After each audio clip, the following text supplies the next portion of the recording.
بسم اللہ الرحمن الرحیم وما ارسلنا من رسول الا لیطاع باذن اللہ۔ ناظرین کرام، اس آیت کریمہ کی روشنی میں یہ پتہ چلتا ہے کہ اللہ تعالیٰ نے جتنے بھی انبیاء اور رسول بھیجے ہیں ان سب کو اللہ تعالیٰ نے مطاع کا منصب عطا کیا ہے، یعنی وہ مطیع نہیں بلکہ مطاع ہیں، جن کی پیروی کی جاتی ہے۔ اور انبیاء کرام اپنی اپنی قوموں میں، اپنے اپنے علاقوں میں، اور جن جن اقوام کی طرف وہ مبعوث کیے گئے ان اقوام کے اوپر ان کی اطاعت اللہ نے فرض قرار دی۔ لیکن نبی اکرم صلی اللہ علیہ وسلم کو اللہ تعالیٰ نے کل انسانیت کی طرف نبی اور رسول بنا کر بھیجا ہے۔ وما ارسلناک الا کافۃ للناس بشیرا ونذیرا یا ایھا الناس انی رسول اللہ الیکم جمیعا، کہ بنی نوع انسان،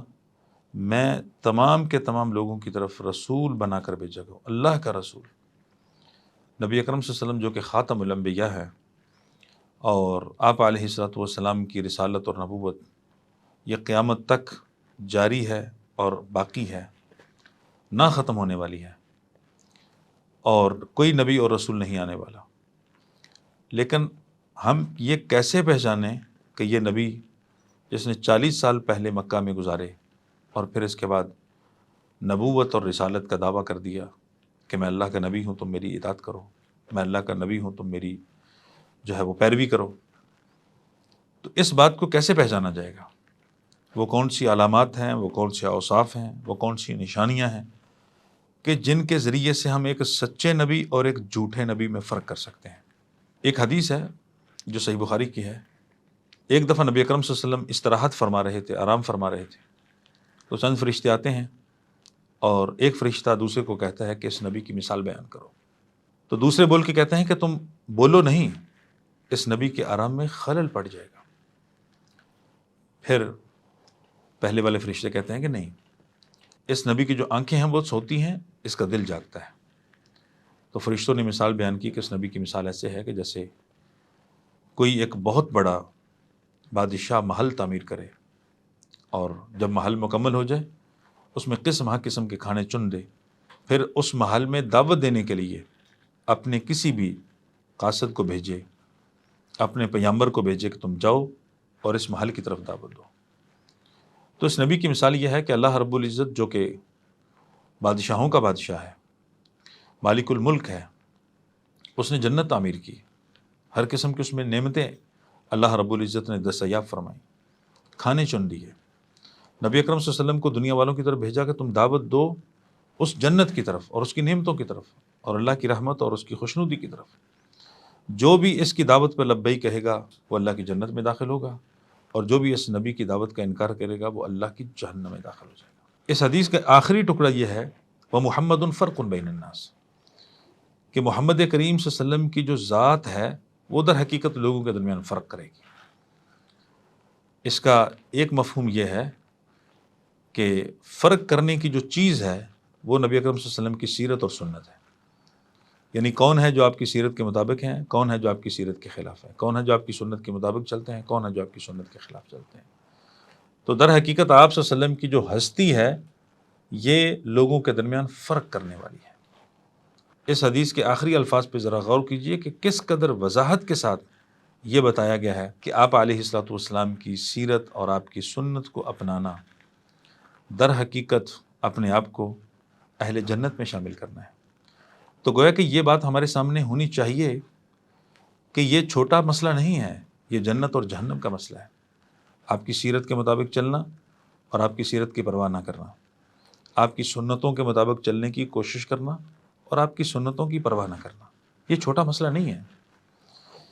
ناظرین کرام، میں بات کر رہا تھا کہ نبی اکرم صلی اللہ علیہ وسلم کی جو سچے نبی کی نشانی ہے، علامت ہے، وصف ہے، خوبی ہے، وہ کیا ہے؟ ہم کیسے پہچانیں گے یہ سچا نبی ہے اور یہ جھوٹا نبی؟ کیسے فرق کریں گے؟ تو یہ فرق، سب سے پہلا فرق یہ ہے کہ جو نبی ہوتا ہے، سچا نبی، اس کا جو خاندان اور اس کا جو نسب ہوتا ہے وہ انتہائی اعلیٰ، انتہائی اشرف اور انتہائی اکرم، یعنی کریم ترین جو نسب ہے، سب سے معزز جو نسب ہے وہ اس نبی کا نسب ہوتا ہے۔ جیسے نبی اکرم صلی اللہ علیہ وسلم نے بڑے واضح انداز میں فرمایا کہ یوسف جو ہے علیہ السلام، دنیا کے اندر ان کا نسب سب سے اعلیٰ ہے، یعنی بیٹا بھی نبی ہے، باپ بھی نبی ہے، دادا اور پردادا بھی نبی ہے، کریم ابن کریم، یوسف ابن یعقوب ابن اسحاق ابن ابراہیم۔ تو سچے نبی کی سب سے پہلی خوبی یہ ہوتی ہے۔ اور دوسری خوبی ایک سچے نبی اور رسول کی یہ ہوتی ہے کہ وہ غلطیوں سے معصوم ہوتا ہے، خطاؤں سے معصوم ہوتا ہے، اللہ تعالیٰ اس کی حفاظت کرتے ہیں، اور اللہ رب العزت کی حفاظت میں جو زندگی بسر ہوتی ہے وہ در حقیقت معصوم ہوتی ہے۔ تو ایک سچے نبی کی نشانی یہ ہوتی ہے کہ اس کی جو پہلے کی زندگی ہے وہ اس قدر صاف، اس قدر ستھری اور اجلی ہوتی ہے کہ کسی کو انگلی اٹھانے کی بھی جرت نہیں ہوتی۔ یہی وجہ ہے کہ نبی اکرم صلی اللہ علیہ وسلم نے جب کوہ صفا پہ چڑھ کے اہل مکہ کو دعوت دی تو آپ نے ان کو اللہ کا پیغام سنانے سے پہلے جو چیز بطور دلیل کے پیش کی تھی وہ در حقیقت اپنی 40 سالہ زندگی تھی۔ فقد لبثت فیکم عمرا من قبلہ فلا تعقلون، کہ میں نے تمہارے بیچ 40 سال کا عرصہ گزارا ہے، کہ تم عقل نہیں رکھتے کہ میں نے کیسے گزارا ہے۔ اور ایک سچے نبی کی یہ خوبی ہوتی ہے کہ اس کی جو زندگی ہے، اس کی زندگی کا ایک ایک پہلو جو ہے نبوت اور رسالت سے پہلے وہ بالکل پاک، صاف اور مبرہ ہوتا ہے۔ اور اسی طرح ایک سچے نبی کی نشانی اور خوبی یہ بھی ہے کہ اللہ رب العزت نے اس کی شخصیت میں جو اوصاف حمیدہ، جو کمالات اور جو جامع اوصاف جمع کر دیے ہوتے ہیں، یہ ایک بہت بڑی بین دلیل ہوتی ہے کہ واقعتاً یہ ایک سچا نبی اور رسول ہے۔ جس طرح کہ نبی اکرم صلی اللہ علیہ وسلم کے اسماء گرامی ہیں، اس پر الگ سے مستقل بہت ساری کتابیں ہیں اسماء النبی پر، تو ان تمام اوصاف کو اگر جمع کیا جائے، یا جن حضرات نے اس پر کتابیں لکھی اور جمع کیا، بعض نے جو ہے وہ 80 سے اوپر نام بنائے ہیں، بعض نے 90 سے اوپر نام بنائے ہیں، بعض نے 99 جو ہے وہ نام بنائے ہیں، بعض نے 100 نام گنوائے ہیں۔ تو نبی اکرم صلی اللہ علیہ وسلم کے ان تمام اوصاف کو جو صحابہ اکرام سے، آپ صلی اللہ علیہ وسلم سے خود اور قرآن مجید نے جن اوصاف کا تذکرہ کیا ہے، کتاب و سنت سے جو اوصاف حمیدہ آپ کے ثابت ہیں، اگر ان کو جمع کر لیا جائے تو یہ در حقیقت ایک نبی کے جو اوصاف اور کمالات ہوتے ہیں، آپ کے خصائص ہوتے ہیں، یہ خصوصیات در حقیقت مجبور کرتی ہیں ایک عام انسان کو اور اپیل کرتی ہیں کہ واقعتاً یہ ایک سچا نبی اور رسول ہے، اس میں جھوٹ کا کوئی شبہ نہیں ہے۔ یہی وجہ ہے کہ سیدنا عبداللہ بن سلام جب یہودی تھے اور رسول اللہ علیہ وسلم جب مکہ سے مدینہ ہجرت کر کے تشریف لے گئے تو عبداللہ بن سلام کہتے ہیں کہ میں لوگوں کے ساتھ میں بھی چل پڑا، یعنی لوگ جو ہے نبی اکرم صلی اللہ علیہ وسلم کی زیارت کے لیے اور آپ کو دیکھنے کے لیے مدینے کی گلی بازار اور ہر گھر سے نکل کے آپ کی طرف لپک رہے تھے، تو میں بھی نکل پڑا کہ اس نبی کو دیکھوں تو صحیح وہ کیسا ہے۔ تو عبداللہ بن اسلام ابھی یہودی تھے، مسلمان نہیں ہوئے، تو کہتے ہیں میں جب پہنچا تو آپ علیہ الصلوۃ والسلام کے رخ انور پہ میری نظر پڑی،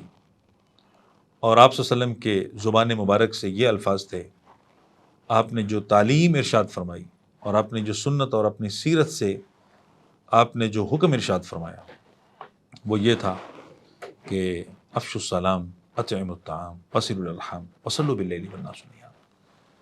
تو میری جیسے ہی آپ کے چہرے پر نظر پڑی تو میں پہچان گیا، میں اس بات کی حقیقت کو جان گیا، عرفت ان وجہہ لیس بوجہ کذاب، کہ یہ چہرہ کسی جھوٹے کا چہرہ نہیں ہو سکتا۔ ناظرین اکرام، سبحان اللہ، ایک سچے نبی کو تو اس کے چہرے سے پہچانا جاتا ہے، اور اس سے ایک ملاقات اور اس کے چند فرامین۔ تو ناظرین اکرام، ہمارے نبی آخر زمان حضرت محمد کریم صلی اللہ علیہ وسلم، فداہ ابی و امی، کہ میرے ماں باپ آپ پر قربان ہوں، آپ علیہ الصلوۃ والسلام سے بڑا سچا کون ہو سکتا ہے؟ اس لیے اللہ رب العزت نے قرآن مجید کے اندر نبی اکرم صلی اللہ علیہ وسلم کی زندگی کی قسم اٹھائی ہے، یعنی اس قدر صاف ستھری، اس قدر اجلی زندگی ہے، اور آپ کے سچے نبی اور رسول ہونے پر سب سے بڑی شاہد اور دلیل ہے۔ تو اللہ رب العزت نے یہ ارشاد فرمایا کہ لعمرک انہم لفی سکرتہم یعمہون، انبیاء میں سے کسی نبی اور رسول کی زندگی کی اللہ نے قسم نہیں اٹھائی۔ یہ اعزاز اور مقام بھی رسول اللہ صلی اللہ علیہ وسلم کو حاصل ہے۔ تو گویا کہ اللہ کا قسم اٹھانا اس بات کی دلیل ہے کہ ایک نبی سچے اور ایک ایسے نبی کے جن کی زندگی کا ایک ایک گوشہ وہ سچائی، امانت داری، معاشرتی جتنے بھی جملہ معاملات ہیں ان کے اندر حق گوئی پر مشتمل ہے۔ ناظرین کرام، یہ جو سچے نبی کے اوصاف اور کمالات ہیں، خصائص ہیں، معجزات ہیں، یہ اگر دیکھے جائیں تو انسان اپنی عقل سے اور اللہ کی دی ہوئی صلاحیتوں سے اگر کام لے تو اسے نتیجے پہ پہنچتا ہے کہ نبی اکرم صلی اللہ علیہ وسلم کی اطاعت و اتباع کیے بغیر کوئی چارہ نہیں ہے۔ اگر جنت کا راستہ ہے تو وہ یہی راستہ ہے، اگر اللہ کی رحمت اور خوشنودی پانے کا راستہ ہے تو یہی راستہ ہے۔ تو سیرت النبی کا مطالعہ اس اعتبار سے بھی کرنا چاہیے، ہمیں اس لحاظ سے بھی کرنا چاہیے کہ آخر وہ کون کون سے آپ صلی اللہ علیہ وسلم کے اندر ذاتی طور پہ اوصاف تھے کہ جس کی وجہ سے صحابہ کرام نے اپنا تن من دھن سب کچھ قربان کر دیا، اور آج ہم ہیں کہ ہمیں نبی اکرم صلی اللہ علیہ وسلم کی سیرت کے ساتھ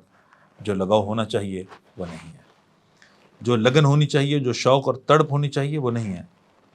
اللہ رب العزت سے دعا ہے کہ اللہ تعالی ہم سب کو نبی اکرم صلی اللہ علیہ وسلم کے اوصاف اور آپ کے بطور رسول ہونے کے جو علامات ہیں، جو کمالات ہیں، انہیں بھی پڑھنے کی، سمجھنے کی اور اپنے اندر بھی وہ اوصاف پیدا کرنے کی اللہ فکر نصیب فرمائے۔ آمین یا رب العالمین۔